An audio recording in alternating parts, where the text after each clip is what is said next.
this should be played at high volume, preferably in a residential area.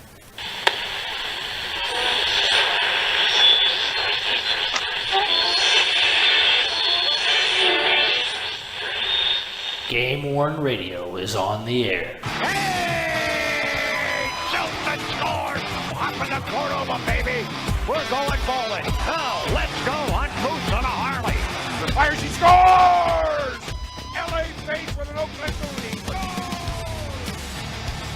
Make me a bicycle clock. They score! Bowmeister paid that man his money. GameWorn Radio.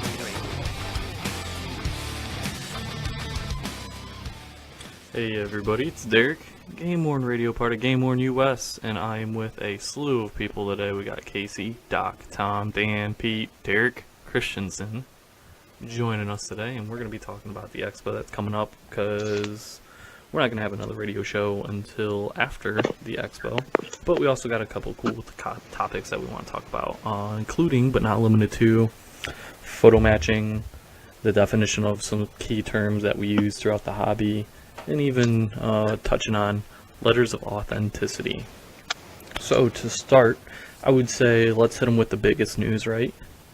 I would say the biggest news is while we are at the Expo, there's going to be a 2 or 3 hour window in which the bar is going to be supplying you with domestic draft beers, house wine, and well drinks and mixers care of the Expo. Woohoo! Beers and But beers, no touching jerseys while super intoxicated. Well, yeah, you know, and make sure you got those Uber numbers handy, or you know, get linked up with a sober collector, if you will, whatever the case may be. But you can definitely plan on some people getting pretty sloshed. I don't think that's a bad thing. I think the truth comes out when you're wasted. So I think that's going to be a pretty good time. Everybody enjoys, you know, not having to worry about buying drinks and shit like that. So that's going to be pretty dope. Still working on a few details for AV Works for the Expo, so we'll see how that goes. Raffle tickets, buy raffle tickets, blah blah blah. Buy them, raffle tickets. Help support the Expo. Remind them what some of the big prizes are for the raffle. Oh, you're gonna make me open up that page? Alright. I got it open. I got it open for you. Dan, tell us what some of the great prizes are for the Expo. So, for the Global, we got Larkin Stadium worn pants, the Chicago Wolves jersey, cream Jaskin jersey. That'd be Yaskin, thank you very much. Jaskin, yeah. Winnipeg Jets goalie practice jersey. Looks like a Red Wings training camp jersey. Some Kings preseason jerseys and socks. Pure Rivermen jersey, practice jersey. A Flyers blank official game jersey. Another Wolves glove. Oh, these are Wolves gloves for Taylor Corney. Is that his name? Chorney. Kalamazoo Wings helmet from the 80s. First period gold puck. Blackhawks. Overtime game used puck from the Red Wings. Hobie Baker winner autograph photos. Oates and Neely autograph. Chelio's autograph. Gordie Howe and Tim Lindsay autograph. Hawks autograph puck. The announcers signed a puck. Some cool autographs and some cool shit. What about some of the cool stuff we can win for actually going to the son of a bitch? Let me see. Derek's doing a lot of artwork. Like 4 things from Derek for the artwork, which is, you know, it's amazing stuff. Another Wolves jersey. Glendenning stick from the Stadium Series. A Yager bobblehead. Some shin guards and a Lake Placid souvenir. That's what's listed here on the page. Sweet. So some good shit, of course. Some good shit. The drop cup raffle is going to be pretty cool. I think it's the first time we're trying it, where you know you take your ticket. It's a $1 ticket. You put it in the cup of the prize that you want to win, and then at the draw, whatever cups are in there is the amount of chances that you have to win. It'll be pretty fun. I know I'm going to be bringing a ton of stuff. I got a bunch of hockey sticks that I just picked up. I had to unfortunately buy an entire package of sticks to get the few things that I wanted out of it. I think I got something like 40 sticks, and I wanted maybe 10 out of them. But, you know, sometimes you got to take everything if you want to get a piece. So I'm going to be bringing a bunch of those, seeing if anybody's interested, and I can sell some of those off. Syracuse Crunch is going to be sending GameWorn.us jerseys for the Expo, so that's going to be on hand. A lot of good stuff. I know there's going to be some blanks in there. So for people that, you know, don't necessarily want a GameWorn, but they want a cool jersey, some blanks. I think they're of the older models, the ones that I like with the fucking, you know, bare fist going on. Chicago Wolves are going to be having some stuff there. I know Derek Christensen's getting some of that shit sorted out, which is pretty cool. And for Sunday, we have tickets to the game for the people that want to show up, which is pretty awesome. Right, Derek? You got that right. Yeah, just picked up the tickets and the jerseys today from the team. Sweet. Any good jerseys? There's some nice ones in there, but we're gonna kind of keep it kind of secret until the day of the expo. You know, I'm not gonna let any teasers out there. Oh, but man. there's some good stuff in there.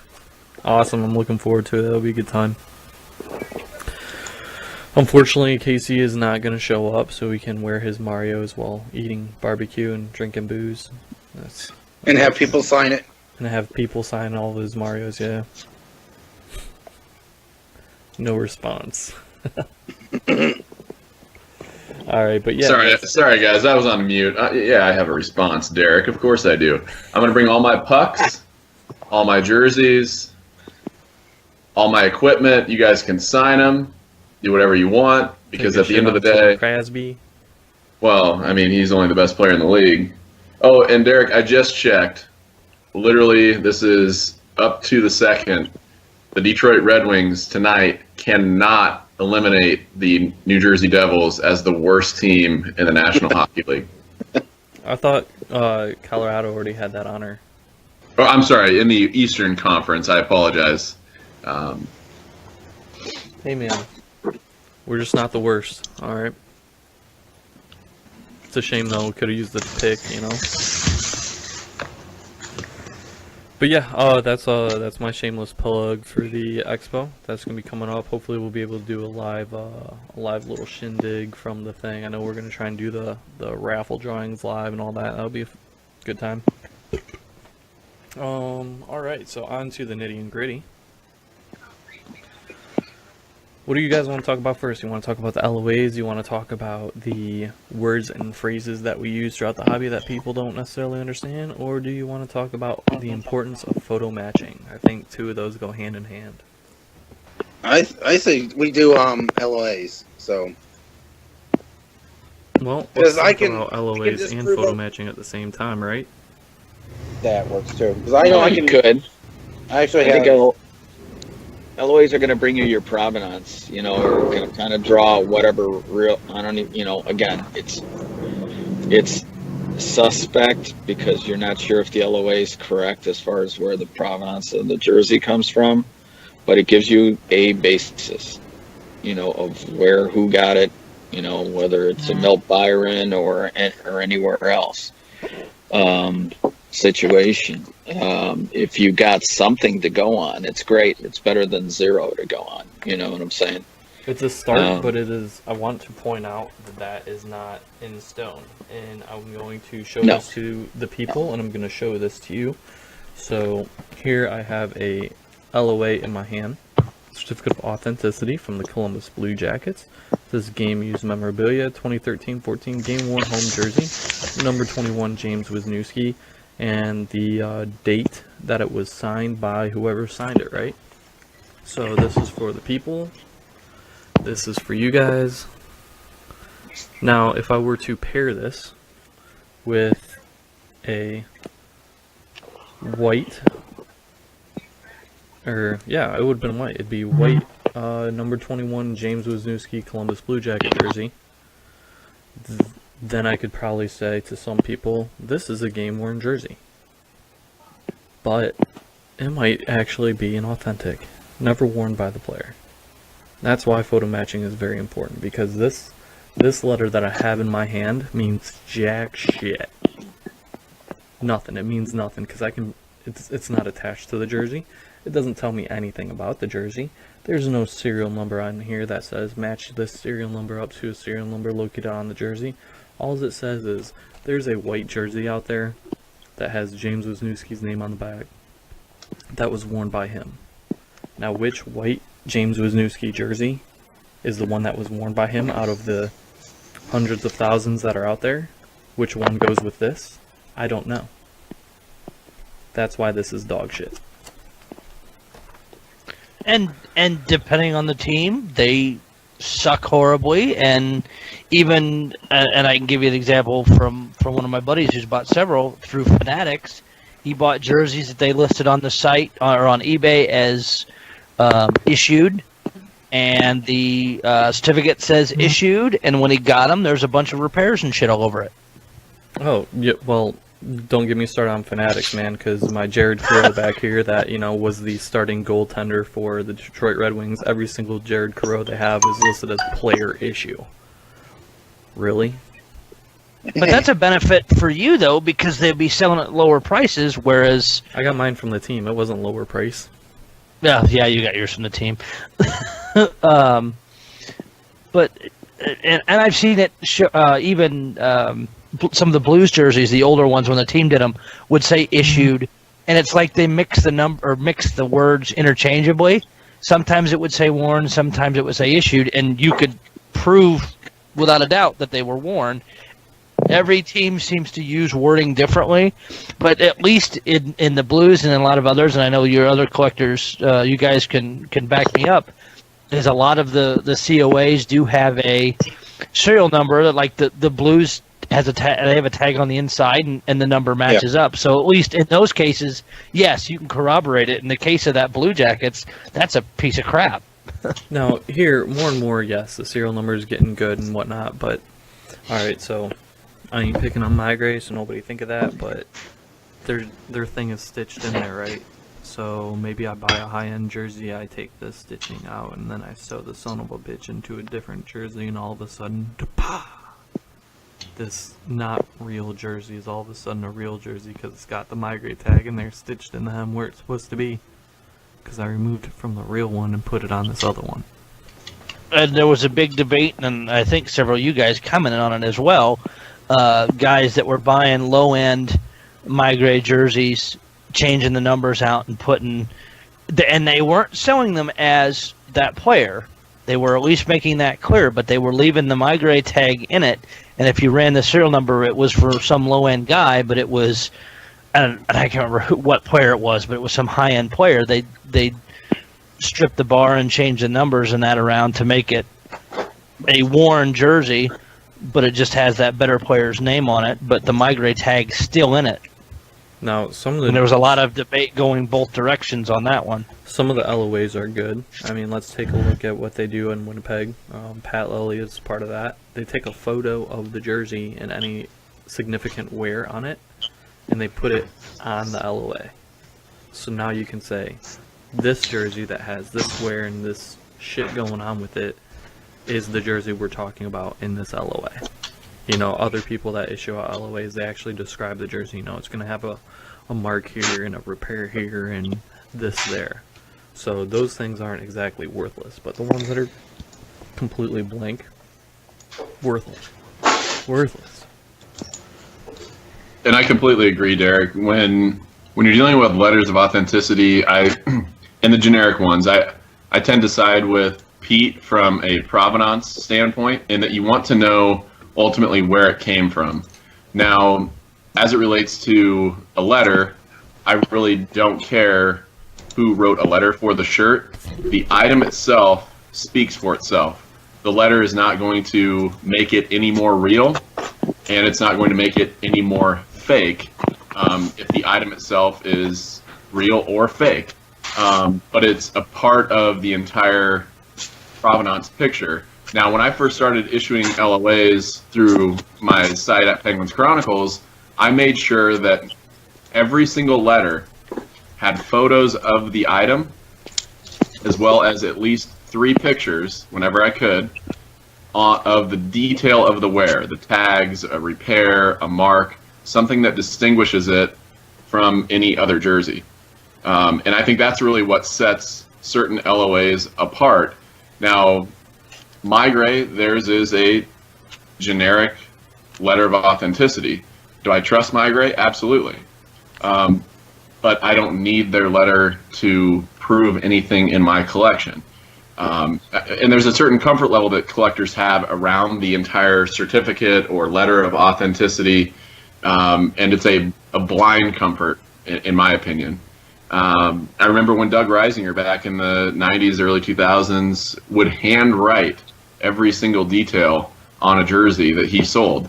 And Pete, you probably remember that. Oh, yeah. He did a very good job of describing it. It was like on a receipt, like a carbon copy piece of paper, but he always included it. And he didn't necessarily produce a letter, but you knew that if it came with that, it came from Doug Reisinger.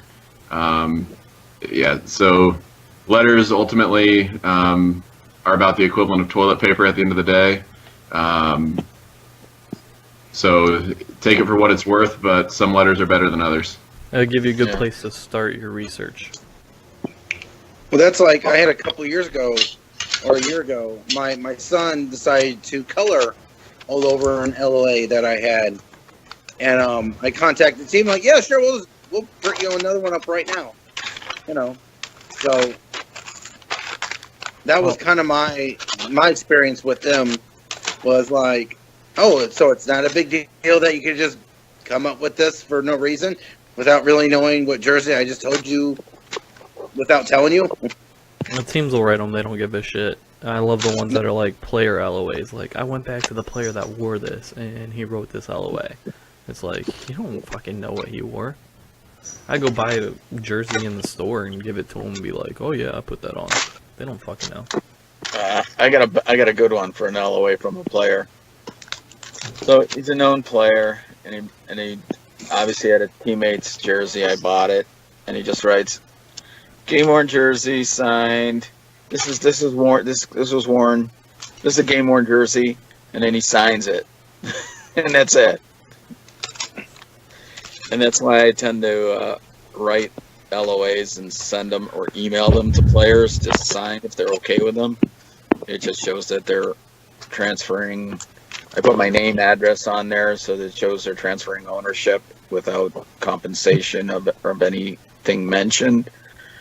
And this way, when they sign it and send it to me, that way I have clear ownership too of it. So it is directed to me. Well, that brings the importance of a photo match. So, rolling that in, and we can kind of combine the photo matching with the next topic, which is the nomenclature that we use. One of the reasons I want to talk about it is because I had seen a thread, somebody was not happy that somebody was questioning the fact that they had a game-issued jersey that was photo matched. And my initial reaction when I see that is, if you have a game-issued jersey, how can it be photo matched? Because game-issued is something that would have been issued to the player had he played, but he didn't, so it was issued and not worn. So that kind of brings into a span of like the nomenclature that we use, and then matching it on top of that. So Derek, let me play devil's advocate here. Obviously, you know, Dana Heinze's Twitter account is great, and he posts pictures of jerseys in the locker room, even of guys who aren't playing. Mm-hmm. For example, Malkin didn't play the other night, but he posted a picture of his shirt. Would you consider that a photo match to a game-issued jersey? Well, we got to talk about what photo matching is. If I could match every single stitch on the patch, the 50-year patch that Dana posted, I would consider it a match, absolutely. Or a loose thread, or a crease that's been pressed into the jersey as part of the customization process, absolutely. Sure. Is that going to happen all the time? Hell no. Is that going to happen some of the time? No question. Not often. Now, what the interesting thing here is, it was a game-issued jersey taken of the player wearing the jersey. So I have did he use an on ice picture? What picture did he use? Was he using? I think I saw the thread, but I wasn't paying attention. I player think the guy walking down out of the locker room. Right. So let's talk like that. That's nomenclature right there, right? A game issue jersey, the player never touches. So would that be considered bench worn then? Yeah, sure. Or it depends. Practice You sit on the worn, bench. warm up worn, warm up worn. Warm up worn. You know, practice jersey is a practice worn jersey, but a game issue or a player issue jersey, it never touches the player's hands. Right? Am I wrong in saying that? Well, so that's just a schematic how the guy listed. Then he didn't. I mean, he probably just looked at it and said game issue means he didn't play in it. That's Well, then, are all the like the St. Patrick's Day warm-up jerseys, are all those game issues? They're not issued for the game because they're not going to play in them. Well, they're warm-up jerseys. They're clearly warm-up jerseys, though. You know. I'm just saying we kind of have a general like phonics of what we describe things, right? So if it's issued, we generally say that the player didn't touch it, and then if they put it on, then it was worn for what it was worn in. So you got a practice jersey, you got a game jersey, you got a warm-up jersey, bench worn if you're a goalie. Maybe you didn't see any ice time, but you were dressed, you know. But if it's made, you didn't put it on, it's game issue. Right? I mean, am I wrong? I could be wrong. So let me ask you this. Let's say a guy who's not a goalie, dresses for a game, doesn't get a shift. Bench worn. Game, bench worn? Okay. I agree. If you're wearing it on the bench, it's bench worn. If you come out for warm-ups, but you go back to the locker room, warm-up worn. If you just practice with the team, practice worn. Agreed. I mean, Absolutely. you describe it as what it is, right? You wore it like this. This is when you wore it. If you didn't wear it at all, we issued it to you. You don't put on a jersey that was issued to you because then it's worn. So what's the difference then? I'm just asking a question here. What's the difference between team issued and game issued? Same thing. The same with player issue. Team issue, game issue, player issue, it's all the same. See, in my opinion, I think that it differs in that it was prepared for use for the player. A team issued jersey, to me, is one that comes in the bag new from the manufacturer that may have never been crested or never been customized. That, to me, is a team issued jersey because it's not specified for a player. Issued to the team doesn't have the Correct. lettering on it yet, so it's something that only the team could purchase from the manufacturer. Correct. In my opinion, that's what I would consider a team issued. Blanks, essentially, is what it comes. Blanks. Yep, exactly. Yep, blanks. Now, a game issued would be after it's been customized. For the player, it's intended for use by the player, but never sees him put it on. Yeah, I can totally get on board with that. Okay. And then I totally agree with you, Derek, as far as bench worn, warm up worn, practice worn. And I've been dealing with that with the Stadium Series. I've been documenting the last few years of Penguin shirts on my site and going through every single set. You know, you have the first period, the second period, you have the practice worn jerseys, figuring out how many guys were at practice, how many guys were in the team photo the day before the Stadium Series game, how many guys actually put on the jersey, going through Dana's Twitter account to find out how many jerseys he hung up in the locker room. I'm trying to document all that stuff. So there's definitely a difference between the naming conventions that are used, and I try as best I can to document that. So totally, it's definitely a noble expanse. So let's talk about photo matching, because I seem to feel like a lot of people are like, at least maybe people that just don't know better, but a lot of people are throwing the word around like this is photo matched. So here's a picture of a player wearing this jersey, but you have nothing to photo match it to. So photo matching involves an artifact of some sort, something that would be unique to the jersey that can't be duplicated, such as wear patterns, specific stitching. On what was it, the Stadium Series Red Wing jerseys last year, the way they're cut, they have the sublimated lines, so you can see where the lines actually are in reference to other lines, and some of it's shifted. I mean, you have to have some sort of artifact. Too many people are like, all right, well, he should have worn it on this date, so here's a picture of him on that date, and he's wearing a jersey, so that's this jersey, and that's a photo match. It's not. You know what I mean? You have to have an artifact, yeah? A definitive thing. Oh, absolutely. I totally agree with you, Derek. I mean, and it can be threading. I mean, I've matched to threading, loose threads, the thread pattern. Because I mean, when you're going down, you can tell like where the needle thingy stabs, right? And chugga chugga chugga, and it's not always even. It's not always in the same pattern. It's not always on the, this part real close to the edge of the numbers, or in relation to where the numbers are and the fight strap patches. There's a lot of different things that you can match it to, and I feel like you have to have multiple elements, unless it's something significant like the sublimation cuts and where they line up, or where. If you're talking about maybe the fight strap location in relation to the numbers, I would say you probably want 1 or 2 additional artifacts. Because, I mean, out of the millions of jerseys that are produced, 1 or 2 could be pretty goddamn close that you couldn't tell without a micrometer or some shit, right? Mm-hmm. Because we're talking a crap ton of jerseys across the whole, like, expanse of authentics. With the standardization of customization anymore, and it being done by a machine in certain circumstances, that you're right, the customization is very standard, and it's going to be very easy to have one that looks very similar to another, if not identical to the naked eye.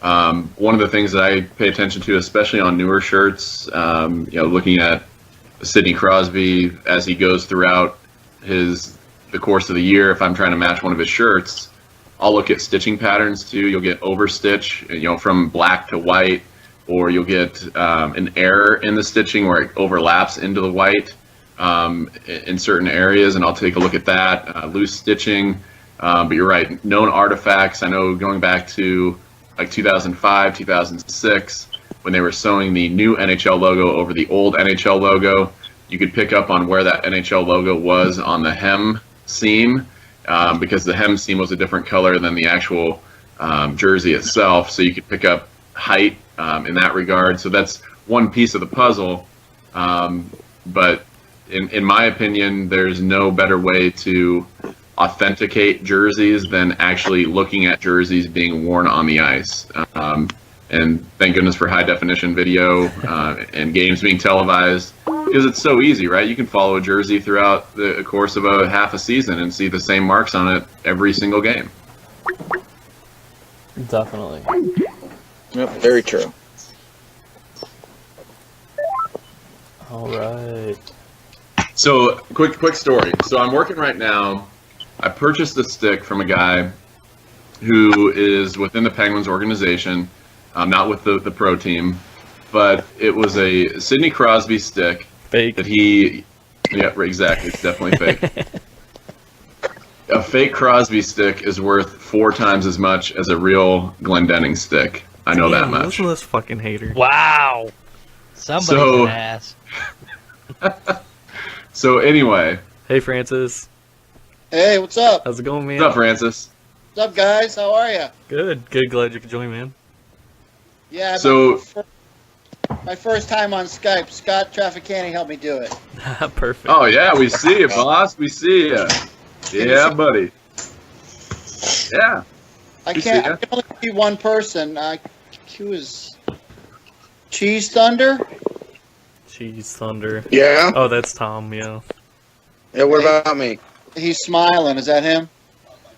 No. Oh, Am I? Oh, that's Derek. With the hat Derek. and the microphone in my face. Hey, Derek. How's it going, man? Good. Hold on. I see one guy. He's got a hat on and a mic. Yeah. Right. It's Dan. Hey, Dan. How are you? Francis. What's up, man? How's it going? Good. and Doc Noise. Yep. Yeah, man. Hold on. Let me click on the. Yeah, I don't see anybody else. Yeah, there's only They a have their couple videos of us on. with videos. Yeah. You know, Francis, some of these games some of us are too ugly, Francis. Yeah. Yeah, Casey's hideous. He break the Skype. Yep. Absolutely. Hey, Casey, how you doing? What's up, buddy? How are you? I'm good, thanks. Nice pickup on the Crosby. Yeah, thanks. You looks like you've been spending some time outside the Caps practice facility here lately, huh? Yeah, me and my son go. Like, if we don't really have a lot to do. It's only about 30 minutes from my home. Okay, cool, good deal. Yeah, I'm about an hour from Washington D.C., so it's not too bad. Okay. Yeah. You going to Chicago? I'm not going to be able to make it. Nope. I'm about 75% that I'm going to try to make it. That'd be sweet. Cool. Yeah, I'm looking at flights, and right now my plan is to drive. Ooh. Yeah, it's about 11-hour drive. I like driving. All right. Greg really wants to know about this Crosby stick. That's fake. Oh, yeah, go ahead. Sorry. No, you're good. You're good. Yeah, I'll Perfect. listen. So I purchased a stick. It was used on a specific date in April 2015.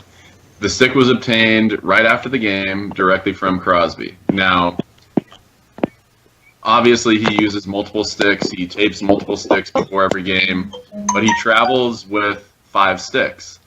And in Dana's stick rack post before the game, there are 5 sticks that Crosby has taped before the game. Only one of them has the number 87 written on the knob tape job at the top. 4 others do not have the number written. Looking at photos, I was unable to match that specific stick to a photo, either on Alamy, A-L-A-M-Y, for those of you that are interested, is a great site for photo matching. It gives pretty decent resolution photos. Obviously, there's a watermark, but it's better than nothing. Getty Images and then AP Images, or AP Photos. That one. That's dope. I ultimately reached out to Dana, the equipment manager for the Penguins. I said, Dana, do you remember anything about this person coming down after the game? Do you remember anything about the situation? Well, turns out, Dana doesn't handle Crosby's sticks. Crosby handles his sticks. He would. And he's reaching out to, he's going to ask Sid tomorrow. They had an off day today. He's reaching out to Sid tomorrow at the rink to ask him if he remembers, which stick it was or what have you. But my point is, I went through the high definition video of the game to try and match the stick. And what's interesting about the stick is on the top of the blade, just where the heel meets the blade, on the top there, it looks like he got slashed or he smashed the blade on something. Well, in the first period, probably. Yeah, definitely. It was just a hockey play, no big deal. So, in the first period, he gets slashed on the top of the stick, but according to Dana, he only marks number 87 on the first stick that he uses every single game. So, I don't think it's that stick. But then I was watching the video later on, and in the third period, there's a controversial goal, and it gets called a goal for Columbus, and he smashes his stick on top of the net. So you can use the actual game footage to pattern the wear. You can take a look and see how a player usually handles the puck. Is he going to fend off defenders with the left side of his body?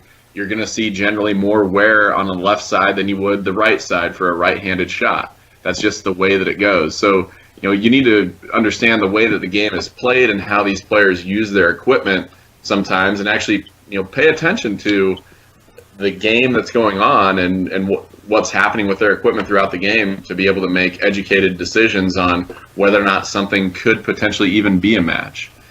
So I'm trying to leave no stone unturned on trying to figure out what I want to do with this stick, because at the end of the day, if it wasn't used in that game, I'm really not interested in the stick, and I'll probably return it. Burn it.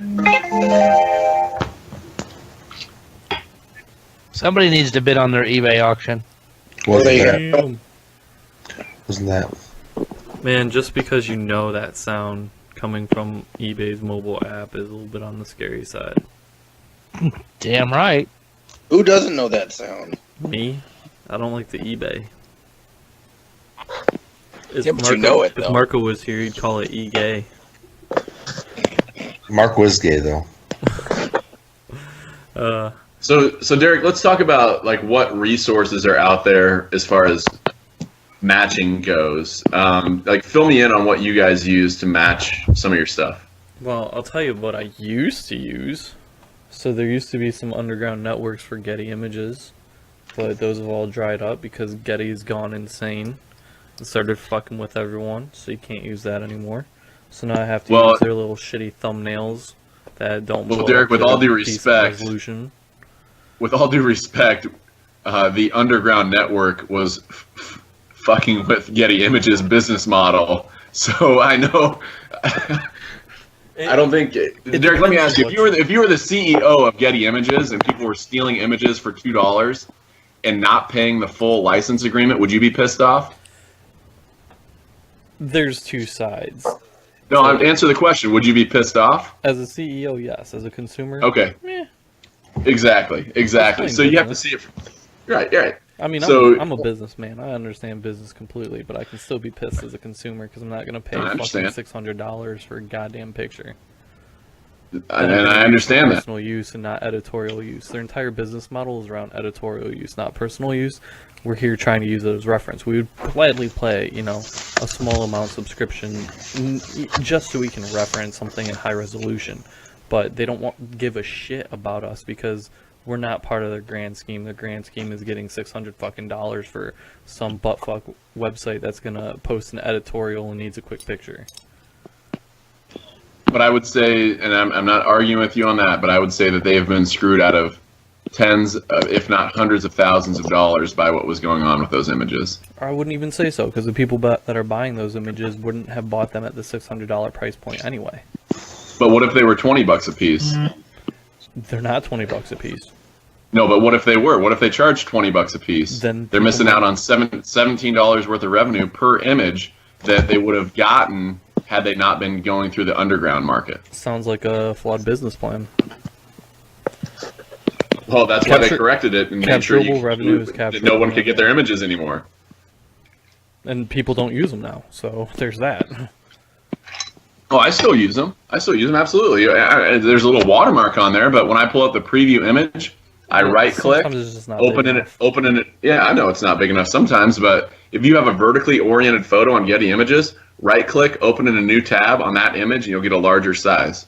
Yeah, every single time. I pull them all from the inspections window in Chrome for debugging, so you can get the raw. It still has a little preview mark, but you still can't get in the high res. I understand what you're saying, but there's a alternate platform to it. They just cut out the people that weren't going to pay their ridiculous license fees, and if they had two different tiers, such as editorial website and consumer-based reference, I mean, then they capture both of them and people aren't stealing their shit. It's pretty easy, but instead of going that route, they just have their one thing and then, wall up the rest, which is funny because anytime one of the editorial sites pays to include their image in their editorial, you can get that one. I mean, it's not like, they can only sell it one time, so I see it if it's getting posted. But here's something that I ran into with a subscriber, which I wanted a particular photo match for a jersey I had in the World Cup, and they didn't have access, though they were a subscriber. So I don't know, I didn't ask, did they tier down their subscription level, or it was just nothing's available from the World Cup on Getty? Two subscribers who pay a lot of money. I mean, I don't know. Casey, have you run into that, or do you know anything? I know there's limitations as it relates to images through Sports Illustrated that are taken by. What's that? That I did know. They're particular. Right. So I believe that probably the World Cup is under a different license agreement than what they have with the National Hockey League. So that may be the issue. Now, some photographers are going to shoot both, but I would imagine that the World Cup, as its own separate entity, it has a different license agreement and perhaps may use different photographers than the NHL. So that may be one of the issues. It just depends on the photo and ultimately who it's associated with. Now, I have a license agreement that I can use in order to get full-size images for $50. Now, it's not cheap, but at the same time, if I ultimately need to have a photo, if I'm going to display something at a show, what have you, I'll pay the $50 for the photo. Same thing with AP images. I'll get them for $30, and if I need to, I'll pay it.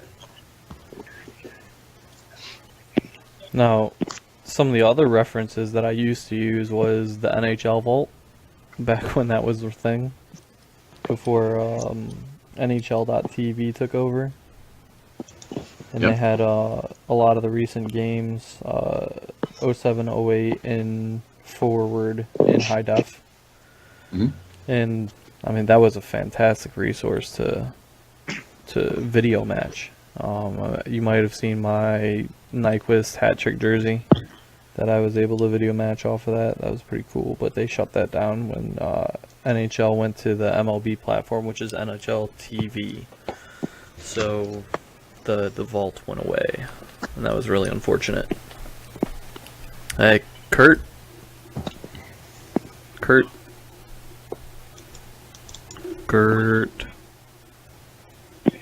He's connected. I don't know if he can talk. I don't know what his configuration is, but he just got us on. So there's that. So Derek, I think that's another good point as far as matching. The use of video in matching, in my opinion, is one of the most overlooked resources in the entire hobby. And I've been recording games since 1995 from the Pittsburgh Penguins, and through networking, trading, and being a part of a separate site outside of the GameWorn hobby, guys who just ultimately trade NHL games on DVD, and back in the day it was on tape. You hit the dub button and you got tapes in the mail, VHS tapes. But I have a collection right now of about 2,500 NHL games on DVD, and that's a big component of my reference library. And to record games today, I use what's called a HAPAG, HAUPPAGE. TV tuner It's a device. Yep, TV tuner card, which ultimately connects through HD signal coming in, and you can do it streaming. But I record the games, send them to an external hard drive, and I have them for reference later on. So I got one of those little guys to pull shit off my DVR when I want to. I just don't have the Yep. patience to fucking record the game, and then for me it was going through and cutting out all the commercials and shit like that. I just started to do it, and then I just got impatient, and that's just like the scatterbrain in me. I'm always doing something over here, doing something over there, but I did get a good collection of games off of that NHL Vault for a while there. Yep. But man, yeah, dude, exactly what you said. Video matching being a completely overlooked resource. It is awesome, especially when you video match something super distinct to something significant. Because then you have like the fucking graphics overlay and shit. So like in that Nyquist one, right? He's got this massive blue line on the shoulder. And after he scores the hat trick, he goes down on one knee, and he gives it the fist pump. And he turns that shoulder to the camera. And they have that overlay. First NHL hat trick, like right at the bottom. And you're like, and you can see the mark, you can see the overlay, and you're just like, fucking, that's the money shot. It was Well, I just a got high. I just got a boner listening to you describe that. I'm glad I can arouse you sexually. Thank you. It was more the jersey than it was you. Oh. It was the I thought description. what about the word money shot? So, Hey man, I was saying, what don't about ever when you discount go- the money shot. right. What about There is no when you go- discount. I was gonna say, what about when you go to a game and you actually get the photo yourself? Like when I go to games, I'm actually on the ice. I actually try to get pictures of, during the game, and I've actually had a chance where I took a picture of a jersey that I had pre-ordered and got it photo matched to a photo on my phone. Man, you didn't I get mean- no pictures. You ain't no photog. You don't have to be a photog to get a picture. It's got to be in the right Just spot. point your phone and do it. No, I was lucky enough to do that with last game at the stadium with a 93 Ford Belfour, and I was sitting right behind the net, and I was taking pictures of all the marks on his shoulders and back and stuff like that. So I had and I still have the negatives to that, and of course that came up eventually for sale, and I did purchase it with my own photo matching. So it was great. So there is some excitement when you just I had to wait over 20 years to get that jersey, but it happened, which was kind of cool. Oh yeah. So there is some. Whoa! Somebody got some double feedback.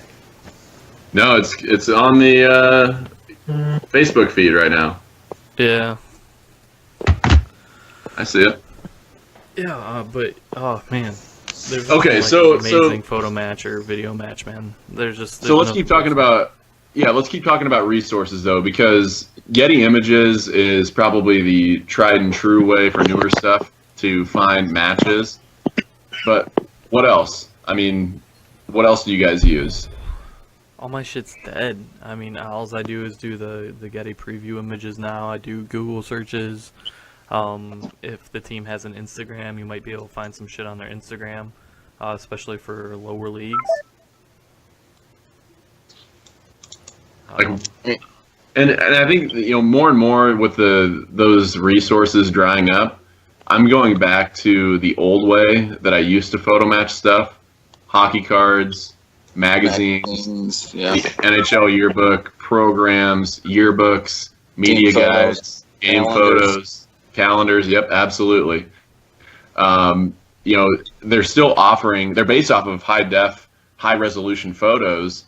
And if you get a 2-page spread of a guy in one of those yearbooks or a magazine, and it's your shirt, it's still going to be a really nice match. So, for collectors that are out there, don't think just Getty Images is the end-all, be-all for images.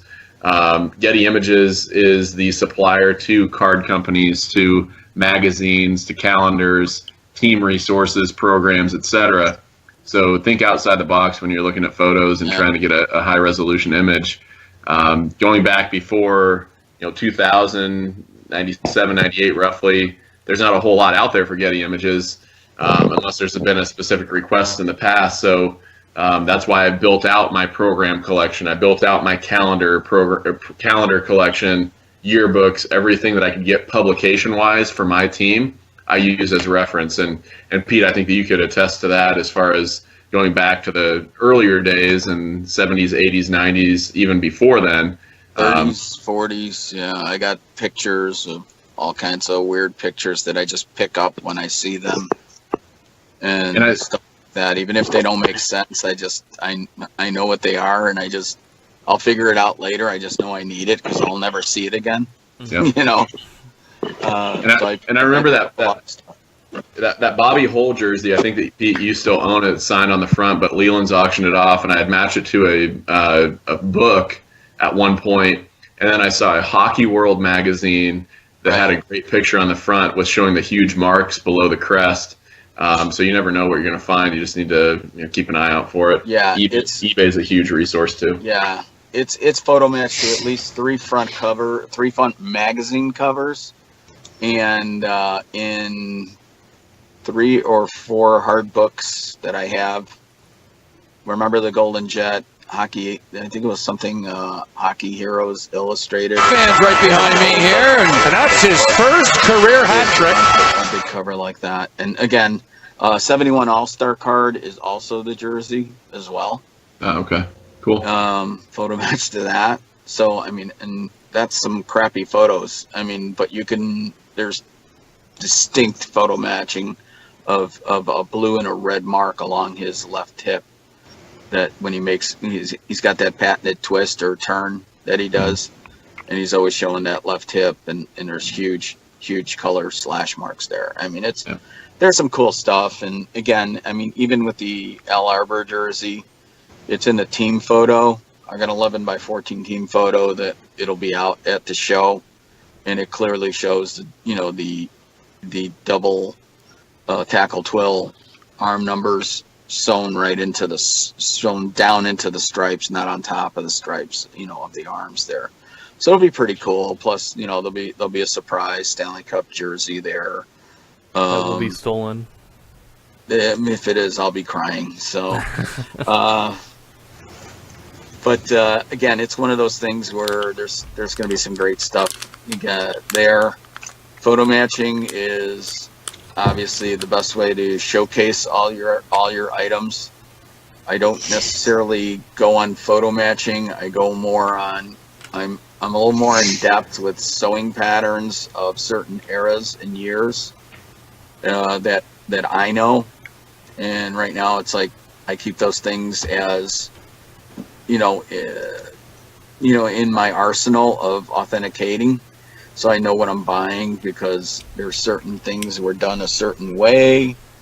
Honestly, I can honestly say that in the mid 80s, my buddy used to work at Gunzo's and we would cut numbers together. So some numbers went to the consumers, some went to the, to the player, to the actual hockey game-worn jerseys that were produced. We don't know. All I know is that they wouldn't let me do anything with a curve, so they gave me all the ones. So I can't, fucking. But I do know that much. I mean, I've seen them. They were, I've seen a lot, over the years, and learned a lot from, interviews with former employees. Huge information source. Holy shit, that's a good one too. After game interviews. Yeah, no, even like older retired employees and things like that. Of how did you guys do? What did you do in the locker room? How did you handle this? All these things. A lot of the guys, they're wide. They take the jerseys home with them that night, bring them back the next morning. The wives would do the sewing or repairs right at home, and they'd be ready for them. You'd go in the car and come back to the stadium. You know what I'm saying? So it wasn't always done on the spot because the guy's there at 1 or 2 o'clock in the morning and he wants to get out of there. So he wakes the wife up early and says, "Hey, I got to be down by the let's say the stadium because that's what I know." And he says, "You need to sew up these jerseys." She sews them up. He grabs them. He's on his way and he goes and they're done. They're ready. In that respect. Other times they would borrow opponents' sewing machines because sometimes they didn't carry their sewing machines on short away games. You know what I'm saying? Yeah. So you would see like a different color red stitching, let's say on a red Blackhawks jersey. It looked kind of orange or something like that, or a Detroit red, or they're all got a different makeup of red,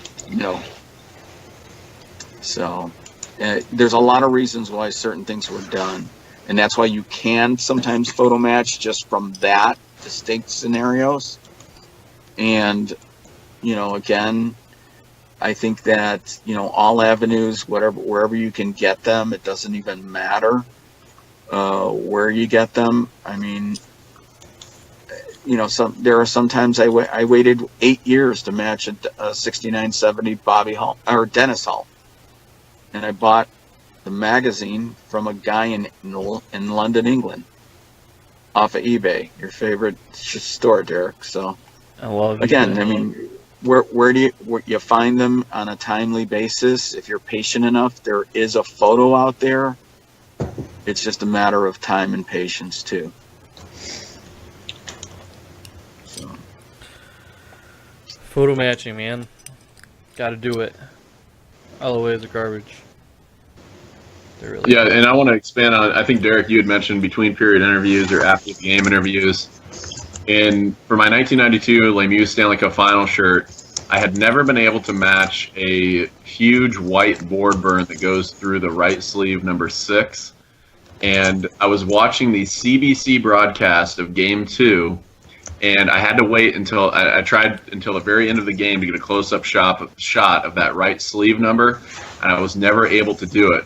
And they wore those shirts, I think 2 days after they won the cup, for a team photo shoot that they had. and there's a photo of Lemieux hugging the Conn Smythe trophy, and you can clearly see that board burn, but I wanted to confirm that it was actually during game use. So immediately after game 2, he sits down after the game and does a interview on CBC, and as they're doing the interview, you can clearly see that mark during the interview. And he would have come right off the ice and went straight to the interview as he was still dressed from the game. So that made me feel better about that particular mark. Another example was in the '89 Russian Super Series. The Penguins played on January 4th.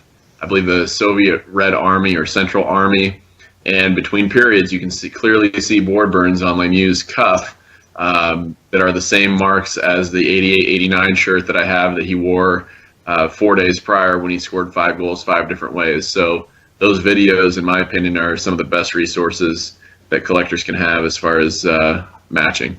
Oh, that is one of the challenges that still kills me in NHL 17. What's that? Scoring the goals in all the different ways in a game. Oh. Yeah. It's not easy, man. Cool. Well, did you know that you could actually do it 6 ways now? We got power play, shorthanded, 4 Even strength. 5-on-5, 4-on-4, 3-on-3, overtime. No, but 4-on-4, 4-on-4, and 3-on-3 is even strength. I'm talking even strength, power play, shorthanded, penalty shot, empty net, and a shootout goal. Huh. But you would have to score the empty netter and then have the other team tie the game to force overtime to get to a shootout to accomplish that. But you could actually do 6.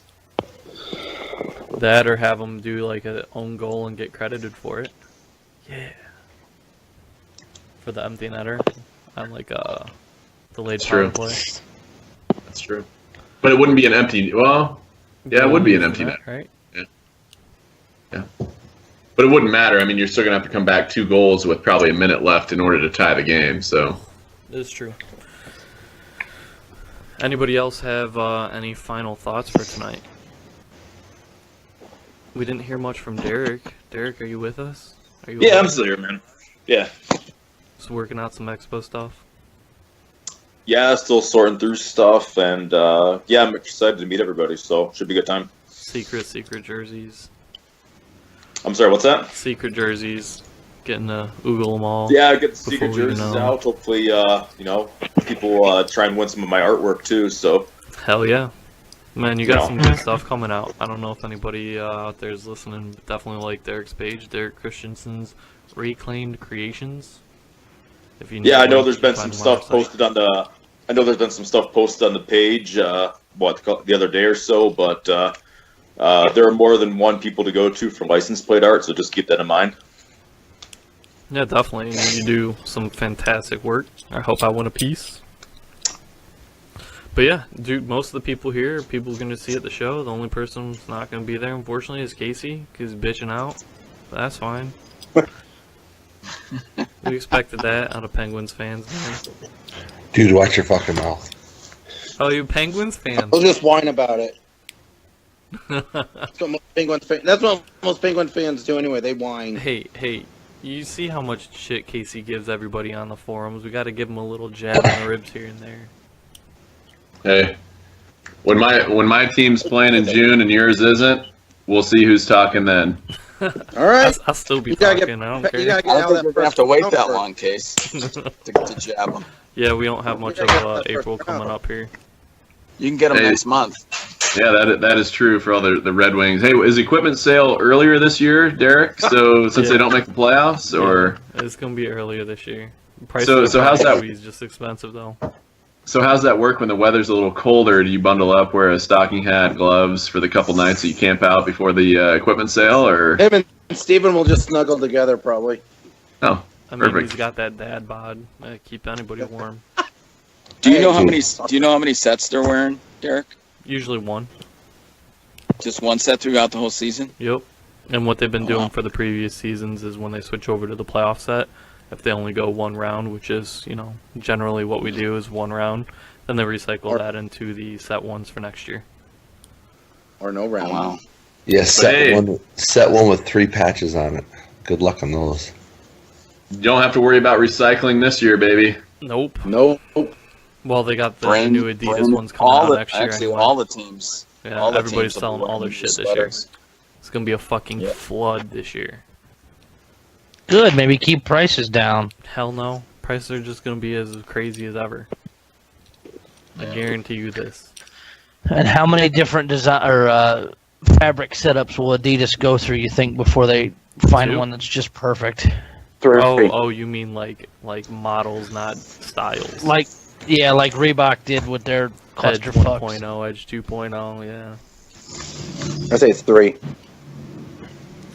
Alright, well, that is pretty much all the time that we have. We won't be seeing anybody again until after the Expo. It's probably going to end up having to be delayed a week. 'Cause I don't know if I want to do a radio show the day after I drive like a crap ton of hours back home from Chicago late at night. But we're going to try and do one from the show, so we'll see how that goes. So for those that are attending, maybe we'll just do it there. Yeah, well, looking forward to seeing all you guys with the exception of Casey. I've seen you before. I stayed away, far away. I was like, look at these penguin shirts that I need to stay away from. It was, Derek, I'm telling you, it was more glorious than D-Day. Thanks, man. Thanks, man. Appreciate it. Alright guys, I will be seeing you guys in a couple weeks. Except Casey. Sounds good. Good talk, guys. See you out there. See you, man. All right, awesome. Bye, boys.